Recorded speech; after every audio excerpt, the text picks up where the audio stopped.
আমি এক আল্লাহর দাওয়াত দিয়েছি, গ্রহণ করো। এই আসমানের মালিক আমার আল্লাহ, এই জমিনের মালিক আমার আল্লাহ। ওই একটা আল্লাহ, আর কোনো আল্লাহ নাই।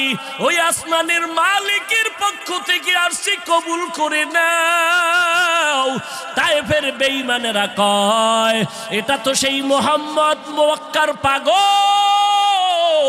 বাচ্চাদের ডেকে বলে পাথর মেরে মেরে মুহাম্মদের তাড়াইয়া দাও।